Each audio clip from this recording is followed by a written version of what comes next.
with Scott Kellicker, Chief Architect, and Charlie Good, CTO and co-founder of Wowza Media Systems. And we're here to talk about the State of the Union for low latency. Scott, tell us about yourself and what you do at Wowza. I'm the Chief Architect at Wowza. I've worked on various parts of the server.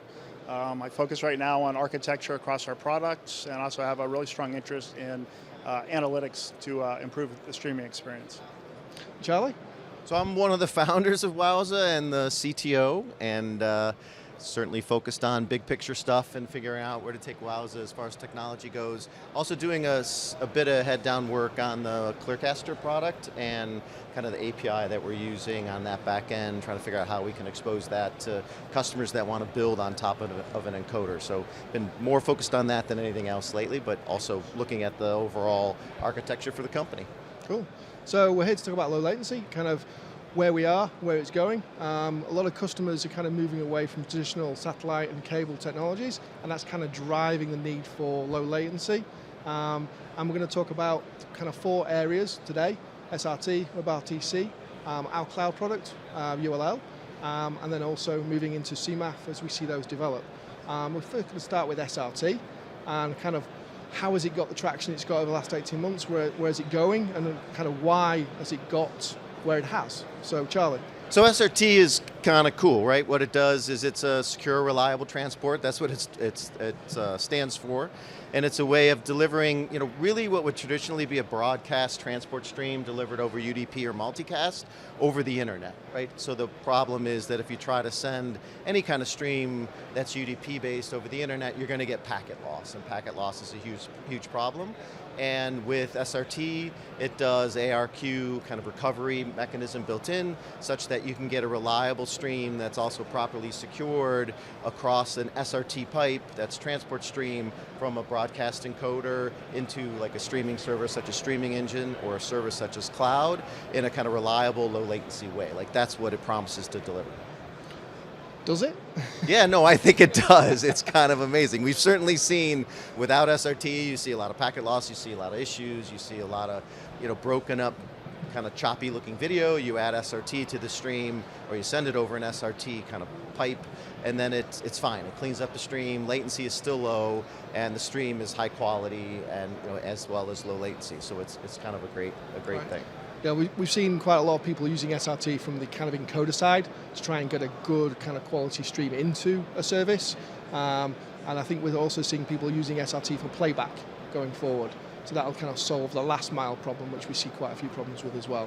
Right, and Streaming Engine and now Cloud both support SRT ingestion, so SRT in from an SRT-enabled encoder, as well as SRT out. So if you want to send an Engine or Cloud stream back out, then we can send those back out through to, say, another step in a pipeline or to another streaming service, whatever you want to do with that SRT stream. And cool. What's really cool about it too is it's open source, and so there's lots of people contributing to SRT and also adopting it. So it's really has a lot of traction. The SRT Alliance, I think now we've got over 130 members, so a lot of people putting in hardware, a lot of people developing kind of additional pieces of software to use SRT. Right, and then the best part is it's really tuned. The congestion control mechanism is tuned for high throughput and low latency, right? So you'll see other things out there like Quick and other protocols that talk about reliable UDP and other delivery mechanisms, but they're not really tuned necessarily properly out of the box for high throughput, low latency. And really, SRT is tuned for video. That's what it's designed for. Sending video over, kind of backhauling over long distances, providing a reliable and secure stream across the network, the internet. Okay, so let's move on to a technology that's been around for kind of much longer, caused a few problems for people in implementation, but WebRTC. So WebRTC is interesting. For what it's designed for, it works great. For browser-to-browser, chatting, peer-to-peer, chatting between two people from one browser to another browser, it's an amazing piece of technology. The way we've integrated into Engine, we're kind of using that technology and leveraging it for like really 2 separate pieces. One is for ingesting from the browser, capturing a web camera or a stream from a browser and sending it into Streaming Engine. and in the future potentially cloud, as well as sending a low latency WebRTC stream out for playback. So we've kind of separated those two parts of WebRTC. That part's been a bit of a challenge because the spec continues to evolve even after 6 years. I think there's a lot of conflict between the groups that are working on those two specs, so it's kind of being pulled in multiple directions. That has made it not potentially as reliable, and lots of changes have happened in the browsers, and there's even disagreements between the browsers on how to do things, that it's made it a little more difficult to provide a solution that is going to work month after month after month as the browsers evolve. Yeah, certainly the browsers have been a big challenge. From a Chrome, Firefox, Safari and others, they implement things slightly differently. Right. And although we kind of, from a streaming engine perspective, can accept all of it, it's getting the APIs to work in a way that we can receive the stream. Right. The other is just the audio codecs. Because of the licensing around AAC, you're really, most of the audio that's passed through a WebRTC connection is going to be Opus or Vorbis. And so if you really want to do some sort of few-to-few streaming or one-to-many streaming using the WebRTC technology, you're probably going to have to either re-encode the stream to Opus or Vorbis, or if it's coming in from a browser, take the Opus or Vorbis and turn it into AAC for traditional kind of playback in a browser. So again, that's another complicating factor to the overall workflow with WebRTC. Sure. I know a lot of customers have many challenges around that, and certainly it's going to evolve. Hopefully AAC will come in at some point, right, but it probably won't, knowing the way it takes time for these things to happen in a constructive way. So it's just time, I'm sure. The other what would be really nice is if they would separate the playback from the transport. I think that's one of the other issues, is the two are kind of coupled together. It would be great if they were separate pieces, a low latency transport that can be done over UDP, right, as well as low latency playback that was tunable, so that if you had those two separate pieces, then you could put together, kind of a more robust solution over time. Right. Okay, let's move on. Let's talk about cloud. So we've got, Wowza has a low latency cloud solution. Yeah. And we've kind of produced that because customers want to go as low as they can get and a very simple to deploy environment. So Scott, tell us a little about cloud and how it's delivering that for lowest latency. Yeah, so in cloud, Wowza Streaming Cloud, we have ultra low latency.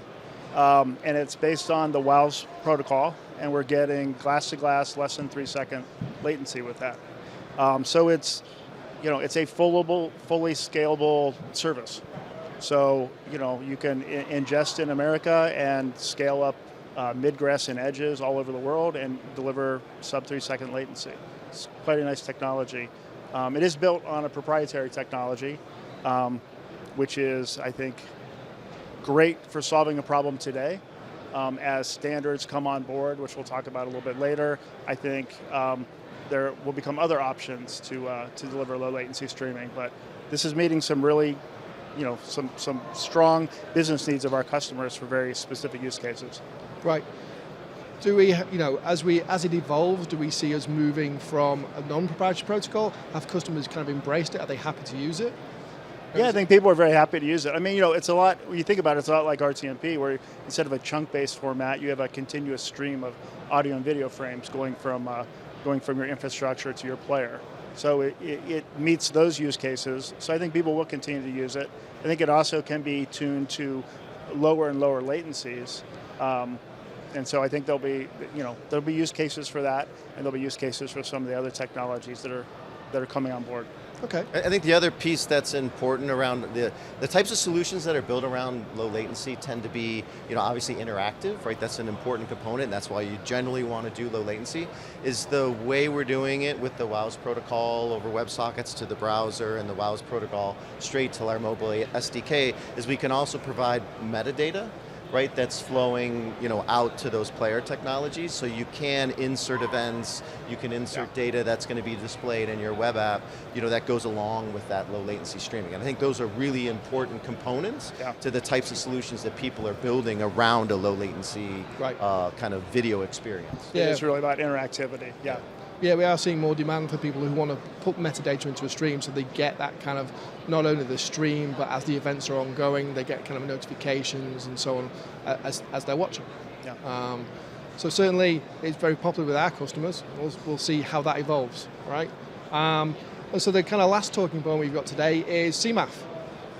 It's been talked about for a very long time, and obviously there's low latency versions and differences of it now. We're seeing it preview at the show here with Streaming Engine. And so, can you elaborate on how it gets low latency, the challenges with it, and where we see it going over the next 12 months? Yeah, CMAF is just a chunk format. So when people talk about CMAF, you don't necessarily get low latency. There's other components to it. So one is actually how you construct those CMAF segments. So there's ways to create like little tiny chunks within the segment. So say you had a 10-second segment of data. Today with like HLS or Dash, you have to fill that whole 10 seconds up and then it's delivered to your client. But with CMAF low latency, you can put little micro chunks in there, and then as those are written, they're actually delivered to the client for immediate playback.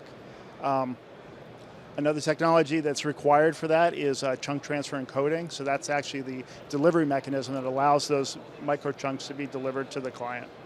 The exciting thing is that there's finally seems to be some traction around this throughout the industry. The CDNs are starting to support chunk transfer encoding. The players are starting to support actually using chunk transfer encoding and the CMAF low latency to actually receive the chunks, and then like Streaming Engine now supports CMAF for delivery. So all the pieces are coming together. A lot of the other players, HLS, JS, Theo Player, a lot of the players our customers use besides Wowza Player are now supporting this. So there seems to be a real push in our industry towards one direction for low latency delivery. So chunk transfer encoding has been around for a very long time. Yeah. This is not new. No, not at all. And that's what's great. It isn't new. And actually, many of the CDNs do support it. Certainly, Nginx supports it out of the box. A lot of the caching servers, Squid, and so forth support it like kind of out of the box. So that's what's great. And then that's one of the advantages with going with this mechanism, this method of doing delivery is most of the things that already exist in the world will be able to support it. Sure. Yeah. I've heard discussions that scaling chunk transfer encoding might be a challenge simply because there's more persistent connections, whereas traditionally with the HLS format you kind of get a chunk and disconnect. With the CTU kind of staying connected, and therefore you've got to service a lot more. So that I think will be a challenge for CDNs to scale in that way. Yeah, I think they're going to have to do a lot of tweaking and optimizations over the next couple of years.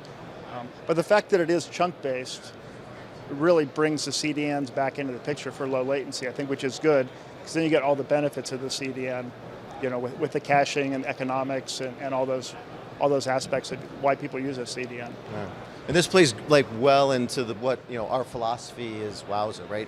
So what we want to do is provide a very rich set of tools for people to solve video problems, right? And so we'll continue to support our proprietary method over WebSockets for delivery, as well as WebRTC as it evolves, as well as CMAF and chunk transfer encoding. And we're not going to pick one or the other, right? We're going to probably invest in them as our developers need them, because we want to enable people to build really cool stuff on top of our software and services.